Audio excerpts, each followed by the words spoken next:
एक ऐसा एकलौता इंडियन खिलाड़ी जिसने T20I में ऑस्ट्रेलिया के अगेंस्ट सेंचुरी लगाई हो,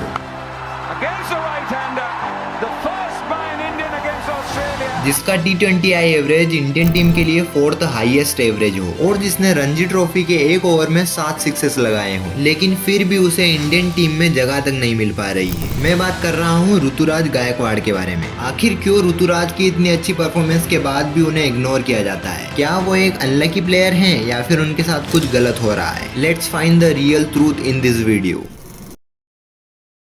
ऋतुराज गायकवाड़ का जन्म 1997 में महाराष्ट्र के पुणे में हुआ था। उन्हें बचपन से ही क्रिकेट खेलने का बहुत शौक था और उनके इसी जुनून के चलते 2016 में महाराष्ट्र के लिए उनका फर्स्ट क्लास डेब्यू हुआ। हालांकि वो इस मैच में फिंगर इंजरी के चलते पूरा मैच नहीं खेल पाए, लेकिन बाद में इसी सीजन उनका लिस्टेड डेब्यू भी हुआ, जहां उन्होंने अपनी क्लास दिखाई और 132 रन की शानदार पारी खेली और पूरी विजय हजारे ट्रॉफी में 444 रन के साथ हाईएस्ट रन स्कोरर भी रहे। ऋतुराज अपनी क्लास और टैलेंट को अगले साल भी कंटिन्यू रखते हैं और पूरे डोमेस्टिक में अपना जलवा दिखाते हैं। उनकी इसी अच्छी परफॉर्मेंस पर सीएसके के सिलेक्टर्स की नजर पड़ती है और वो ऋतुराज के टैलेंट को अच्छी तरीके से जान गए थे। ईयर 2018 के आईपीएल ऑक्शन में चेन्नई सुपर किंग्स ऋतुराज को 20 लाख में खरीद लेती है, लेकिन उन्हें पूरे आईपीएल में टीम में जगह नहीं मिल पाती है। फिर आता है 2020 का आईपीएल सीजन, जहां उन्हें खेलने का तो मौका मिला, पर वो अपने पहले ही मैच में गोल्डन डक पर आउट हो गए और ऐसे ही अगले 2 मैच में भी वो सिर्फ 5 रन ही बना पाए। ऋतुराज के लिए उनका आईपीएल डेब्यू बहुत खराब था और सीएसके ने भी उनको आगे आने वाले मैचेस से भी ड्रॉप कर दिया था। लेकिन यहाँ पर सिर्फ ऋतुराज ही नहीं, पूरी सीएसके टीम ही परफॉर्म नहीं कर पा रही थी। चेन्नई ने अपने 11 मैचेस में से सिर्फ 3 मैच में ही जीत हासिल की थी और बाकी 8 में हार। लेकिन फिर आता है ऋतुराज के लिए टर्निंग पॉइंट। वो अगले 3 मैच में लगातार 3 हाफ सेंचुरीज लगा देते हैं और सीएसके भी ये तीनों मैच जीत जाती है और ऋतुराज की इसी अच्छी परफॉर्मेंस के चलते उन्हें अगले सीजन के लिए भी देखा जा रहा था और यही वो सीजन था जिसने ऋतुराज गायकवाड़ की पूरी जिंदगी को बदल कर रख दिया। आपको पता होगा कि आईपीएल 2021 कोविड के कारण 2 पार्ट्स में खेला गया था, जहां पहले पार्ट में ऋतुराज अपनी शानदार परफॉर्मेंस से 2 हाफ सेंचुरीज लगाते हैं और इसी परफॉर्मेंस के चलते इंडियन सिलेक्टर्स उन्हें श्रीलंका टूर के लिए सिलेक्ट कर लेते हैं और अब सबको लग रहा था कि ऋतुराज अपनी क्लास और टैलेंट यहाँ भी दिखाएंगे जैसे वो आईपीएल में दिखाते थे, लेकिन यहाँ ऐसा नहीं होता है। ऋतुराज अपने T20I डेब्यू में मात्र 21 रन ही बनाते हैं और ये डेब्यू उनके लिए बहुत ज्यादा डिसअपॉइंटिंग था। ऋतुराज इस डेब्यू को भूलकर आगे कंटिन्यू करते हैं और जब आईपीएल रिज्यूम होता है तो वो अपनी परफॉर्मेंस से सबको हैरान कर देते हैं। वो मुंबई के अगेंस्ट 88 रन की शानदार पारी खेलते हैं और उसके अगले मैच में राजस्थान के खिलाफ अपने आईपीएल की पहली सेंचुरी लगाते हैं।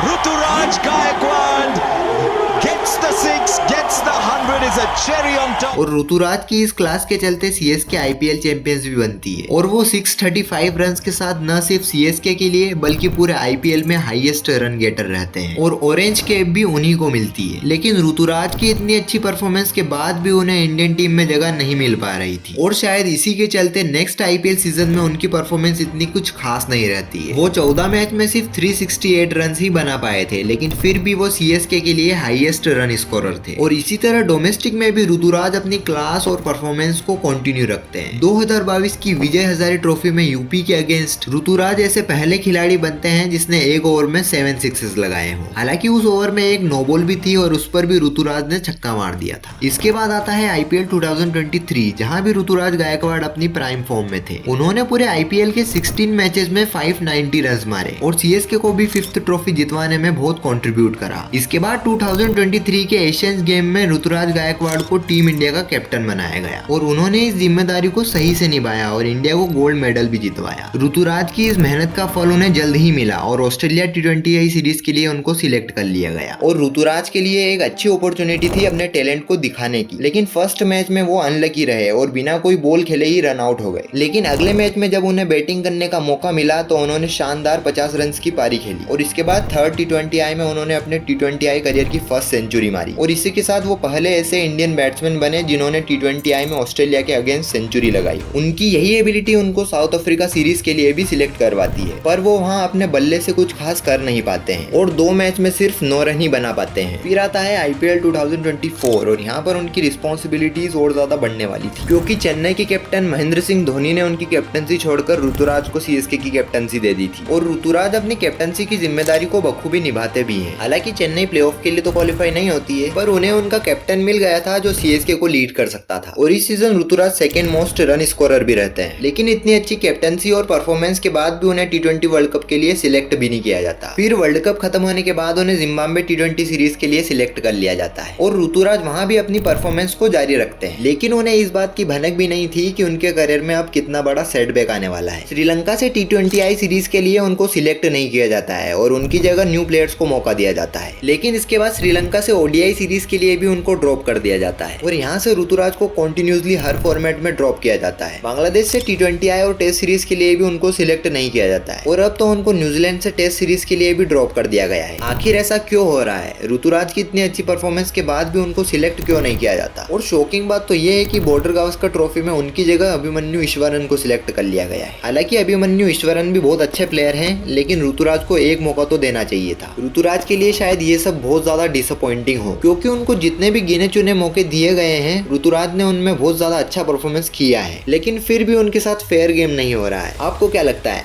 इंडिया का एक और टैलेंट वेस्ट हो रहा है या फिर वो और ज्यादा मेहनत करके कमबैक करेंगे? मुझे कमेंट्स में अपने ओपिनियन जरूर देना। So that's it in this video. अगर आपको वीडियो अच्छी लगी हो तो लाइक कर देना और चैनल पे अगर आप न्यू हो तो सब्सक्राइब कर लेना ऐसी और वीडियोस के लिए। सो जल्द ही मिलेंगे किसी न्यू वीडियो में। Till then good bye.